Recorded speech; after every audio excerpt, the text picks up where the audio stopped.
जय हिंद दोस्तों, रक्षित खन्ना के इस चैनल में आपका स्वागत है। दोस्तों, आज के इस वीडियो में मैं आपको 6 से 7 इंपॉर्टेंट इंफॉर्मेशन दूंगा। सबसे पहली इंफॉर्मेशन है 2006 से पहले जो पेंशनर्स आए हैं उनको एमएससीपी देना। और दोस्तों, इस पर कोर्ट केस हुआ है, वो भी दिल्ली एएफटी में। यानी टी सेवा trial services ex serviceman welfare association ने बहुत पहले ही इस पे केस कर दिया था कि जितने भी 2006 से पहले के जो पेंशनर्स हैं उनको एमएससीपी दी जाए ताकि पेंशन का इक्वलाइजेशन किया जाए, पेंशन समान हो सके, पेंशनर को नुकसान ना हो जो 2006 से पहले आए हैं। लेकिन दोस्तों, ये मामला अभी तक पेंडिंग में है, अभी इस पे कोई रिजल्ट नहीं आया। जैसा आपको पता है, दिल्ली एएफटी में एक और केस पड़ा हुआ है, वो है 2006 से पहले के जो हवलदार हैं जिन्हें ऑनरी ग्रांट हुई है उनको रेगुलर नायब सूबेदार की पेंशन दी जाए। वो मामला फिलहाल रिजर्व है, तो हम ये उम्मीद करते हैं कि आगे उस पर कोई सुनवाई नहीं होगी और जैसे जैसे टाइम आगे बढ़ेगा वैसे दिल्ली एएफटी उस जजमेंट को पब्लिक कर देगी जो अभी रिजर्व है। और दोस्तों, ये जो मामला है 2006 से पहले जो आए हैं इनको एमएससीपी देना, ये मामला भी कहीं ना कहीं उठाया जाएगा, इससे भी आगे कहीं ना कहीं सुनवाई होगी। लेकिन अभी ये दोनों मामले पेंडिंग में है, देखने वाली बात है कब इस पे फाइनल निर्णय आएगा। तो चलो दोस्तों, कोई तो संगठन आया जिसने इस पर केस उठाया कि 2006 से पहले जो आए हैं उनको एमएससीपी दी जाए, क्योंकि दोस्तों ये बहुत ही तगड़ी डिमांड है कि 2006 से पहले जो आए हैं उनको एमएसपी दी जाए। अगर ऐसा हो जाता है तो कहीं ना कहीं पेंशन इक्वल या फिर पेंशन समान की जा सकती है और दोस्तों जो इनको नुकसान हो रहा है उस नुकसान से बचा जा सकता है। दोस्तों, हम इन्हें धन्यवाद बोलते हैं जिन्होंने ये पहल करी थी और ये संगठन सामने आया निकलकर जिन्होंने ये केस किया। चलते हैं अगली इंफॉर्मेशन की तरफ। फिर दोस्तों, मैं बात करूंगा एक पेंशनर की। एक सीपी ग्राम में कंप्लेंट डाली थी कि मुझे नोशनल इंक्रीमेंट दिया जाए, वो भी जुलाई का। लेकिन पीओआर ने जवाब दिया कि भारत सरकार की तरफ से अभी ऐसा कोई आदेश नहीं है जिसके बेस पर हम आपको नोशनल इंक्रीमेंट दे दें। पीओआर ने तमाम यहां पर कोर्ट के ऑर्डर दिखा दिए, जजमेंट दिखा दिए कि इस बेस पर यह हुआ था फैसला, लेकिन भारत सरकार का भी कोई आदेश है नहीं जिसके बेस पर हम दें।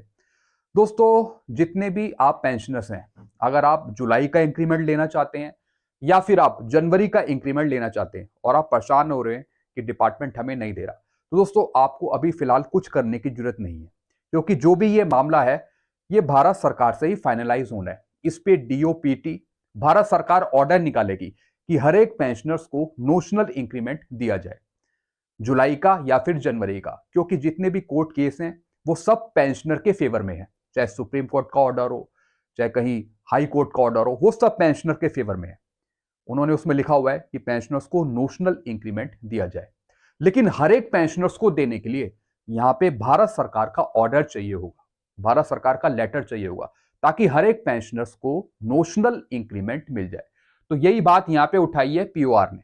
वैसे दोस्तों, जो सुप्रीम कोर्ट का ऑर्डर है वो ही फाइनलाइज माना चाहिए, लेकिन दोस्तों जो ये ऑर्डर आता है कई बार भारत सरकार मानती नहीं है। दोस्तों, कई बार क्या होता है, ऑर्डर तो निकाल देती है सुप्रीम कोर्ट कि ये दिया जाए, लेकिन भारत सरकार अपने ऑर्डर निकालने में कितने साल लगा देती है, पेंडिंग में रखती है उसे, ताकि पेंशनर्स को फायदा ना मिल जाए। तो इसका मतलब है कि जो कोर्ट के आदेश हैं उसका भी यहाँ पे सही से पालन नहीं होता भारत सरकार के द्वारा, जिससे पेंशनर्स को नुकसान होता है। सुप्रीम कोर्ट के, हाई कोर्ट के ऑर्डर हैं कि पेंशनर्स को नोशनल इंक्रीमेंट दिया जाए, लेकिन भारत सरकार उसे लटका के रखती है। हर एक पेंशनर्स को लेने के लिए यहाँ पे भारत सरकार का ऑर्डर चाहिए होगा, ताकि हर एक पेंशनर्स को कोई अलग से कोर्ट केस ना करना पड़े, क्योंकि उनकी फीस जाती है, वकील करते हैं वो, तो इस वजह से परेशानी होती है पेंशनर्स को। फिलहाल ये मामला अभी पेंडिंग में है और हम देखते हैं कि भारत सरकार इस पर कब नोटिफिकेशन निकालती है और कब आपको नोशनल इंक्रीमेंट दिया जाता है, चाहे जुलाई का या फिर जनवरी का।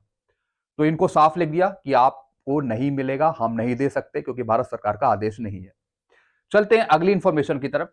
फिर दोस्तों, एक अफवाह फैलाई जा रही है काफी न्यूज में, शायद आपने भी पढ़ी हो।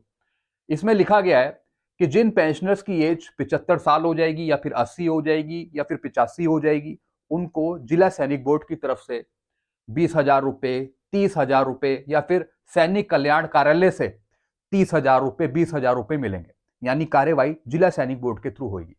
दोस्तों, ये सरासर गलत इंफॉर्मेशन है, गलत इंफॉर्मेशन फैलाई जा रही है, चाहे दोस्तों यूट्यूब के माध्यम से या फिर कहीं दूसरे चैनल के माध्यम से। आपको इस चैनल के माध्यम से जागरूक किया जाता है, बिल्कुल सही इंफॉर्मेशन प्रोवाइड करी जाती है और कहीं से अगर आपको गलत इंफॉर्मेशन मिलती है तो उसको भी सही करा जाता है कि वो सही है या गलत है।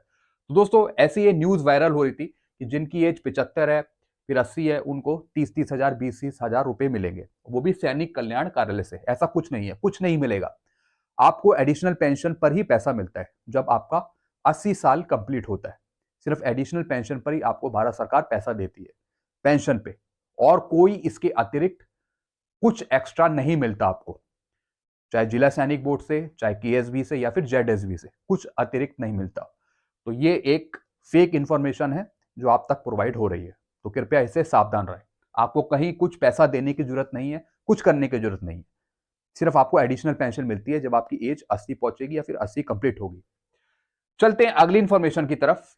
फिर दोस्तों एक जरूरी सूचना है, सभी भूतपूर्व सैनिकों और उनकी विधवाओं को सूचित किया जाता है कि पीसीडीए प्रयागराज की टीम द्वारा स्पर्श से संबंधित शिकायत निराकरण और डिजिटल लाइफ सर्टिफिकेट के संबंध में हो रही परेशानी के संबंध में दिनांक 21 दिसंबर 2023 को 11 बजे भोपाल में एक सेमिनार आयोजन हो रहा है। जी हां दोस्तों, पीसीडीए प्रयागराज द्वारा एक सेमिनार आयोजन हो रहा है, वो भी भोपाल में 21 दिसंबर को। तो जितने भी पेंशनर्स है, अगर उनको दिक्कत है लाइफ सर्टिफिकेट से रिलेटेड या फिर पेंशन से रिलेटेड, तो आप यहां पर उपस्थित हो सकते हैं 21 दिसंबर को। और दोस्तों इसी के साथ विधवाओं से, जो पूर्व सैनिक है, उनसे अनुरोध है कि जो आपके डॉक्यूमेंट है वो आप ले जाएं। अगर आपको कोई प्रॉब्लम है, अपने डॉक्यूमेंट पीपीओ वगैरह सब साथ ले जाएं इस जगह भोपाल में, वो भी 21 दिसंबर को 11 बजे। चलते हैं अगली इंफॉर्मेशन की तरफ। फिर दोस्तों एक तरीके की एडवाइजरी है स्पर्श की तरफ से कि किस तरीके से आप ग्रीवांस डालते हैं, किस तरीके से शिकायत का जो पूरा प्रोसीजर है वो काम करता है। Grievances categorise are as follows. Element of pension, यानी अगर आपको पेंशन पे कोई दिक्कत आ रही है, आपको डिसेबिलिटी पेंशन नहीं मिल रही है, सर्विस पेंशन में कोई दिक्कत आ रही है, तो जो शिकायत है वो उस पर काम करती है। फिर क्या लिखा है, element not sanction in pension. अगर पेंशन पे आपको कोई एलिमेंट नहीं दिया जा रहा, चाहे डिसेबिलिटी का हो या फिर कोई एडिशनल पेंशन का हो, तो फिर आप शिकायत कर सकते हैं। फिर लिखा है डिडक्शन। अगर कोई डिडक्शन हो रहा है किसी चीज का आपकी पेंशन में से, या कोई एक्स्ट्रा टैक्स काटा जा रहा हो, या जितना आपका बनता है उतना नहीं दिया जा रहा हो, तो इन चीजों पर भी शिकायत होती है। तो सारी चीजें हैं जिसके बेस पर आप शिकायत डाल सकते हैं, वो भी स्पर्श पे। लेकिन दोस्तों एक एडवाइजरी लिखी है, और ये एडवाइजरी है पेंशन सैंक्शनिंग एजेंसी लाइक स्पर्श, सीजीडीए, पीसीडीए, जेसीडीए, डीएवी, एएफजीआईएस या फिर कोई भी बैंक आपसे कोई इंपॉर्टेंट इंफॉर्मेशन नहीं मांगती फोन कर या फिर मेल करके, क्योंकि दोस्तों आजकल फ्रॉड बहुत चल रहा है। तो कोई भी बैंक, स्पर्श, सीपीपीसी, सीजीडीए, सीडीए, एएफसीसी आपसे कोई डिमांड नहीं करती कि आप अपनी कोई पर्सनल इंफॉर्मेशन शेयर करें। तो दोस्तों ये चीज है, आपको समझाने के लिए एडवाइजरी है कि कोई भी आपसे अगर पर्सनल इंफॉर्मेशन मांगता है, लाइक अकाउंट नंबर या फिर पैन नंबर, आधार नंबर या फिर डेट ऑफ बर्थ, जो भी आपकी पर्सनल इंफॉर्मेशन है, वो आप कहीं भी किसी के साथ शेयर ना करें। इवन बैंक के अधिकारी के साथ भी नहीं, इवन स्पर्श के साथ भी नहीं। वैसे दोस्तों ये तो डिमांड करते नहीं है, कोई फ्रॉड ही होगा जो आपको इस तरीके की चीजें बताएगा। चलते हैं दोस्तों अगली इंफॉर्मेशन की तरफ। फिर दोस्तों सैनिक कल्याण बोर्ड के निदेशक ने पूर्व सैनिकों की सुनी समस्याएं। फिर दोस्तों ब्रिगेडियर अरुण नायर, सेवा मेडल, सेवानिवृत्त संचालक संचालय सैनिक कल्याण मध्य प्रदेश, मंगलवार को भिंड जिला और उसकी तहसीलों का दौरा किया और पूर्व सैनिकों से मिलकर उनकी समस्याओं का सामना किया। दोस्तों ये बहुत अच्छी बात है जब हम इस तरीके की न्यूज पढ़ती हैं कि अलग अलग सिटी में, अलग अलग स्टेट में छोटे छोटे संगठन एक जगह जाते हैं और उसमें भूतपूर्व सैनिकों की समस्याएं सुनते हैं, पेंशन से रिलेटेड, स्पर्श से रिलेटेड, सीएसडी से रिलेटेड, ईसीएचएस से रिलेटेड, और उनकी समस्याओं का निवारण करते हैं। ये बहुत अच्छी बात है दोस्तों। तो दोस्तों आप भी अभी से, कल से ही आप अपने जिले में कुछ संगठन बनाइए और उनको एक जगह ले जाइए, इकट्ठा करिए और पेंशन से रिलेटेड जो मुद्दे हैं आपके आसपास भूतपूर्व सैनिकों के, उनको सुलझाइए। दोस्तों एक छोटी सी हेल्प बहुत बड़ा काम करती है उन पेंशनर्स के लिए जिनको पेंशन से रिलेटेड कोई दिक्कत है, स्पर्श से रिलेटेड कोई दिक्कत है। छोटी सी छोटी प्रॉब्लम अगर आप दूर करते हैं किसी भूतपूर्व सैनिक की, ये सबसे बड़ी बात है। तो दोस्तों अभी से, आज से या फिर कल से इस काम में आप जुड़ जाइए। हर एक भूतपूर्व सैनिक की, चाहे वो आपके आस पड़ोस में रहता हो या फिर कहीं दूर रहता हो, उसकी हेल्प करिए। अगर आप दूर नहीं जा सकते तो फोन से हेल्प कर दीजिए, मैसेज करके हेल्प कर दीजिए, ताकि कोई भी भूतपूर्व सैनिक किसी परेशानी में ना पड़े, उसकी समस्या सुलझ सके। चलते हैं दोस्तों अगली इंफॉर्मेशन की तरफ।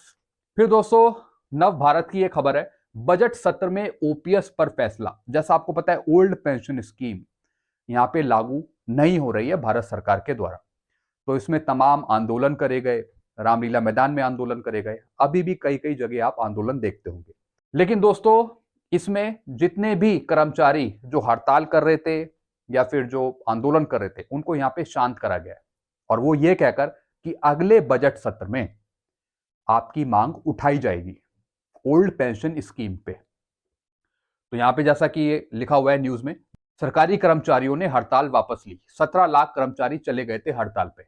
यानी दोस्तों पुरानी पेंशन को लागू करने के लिए इसकी डिमांड को लेके ये बात उठाई जाएगी अगले बजट सत्र में, वो भी भारत सरकार के सामने।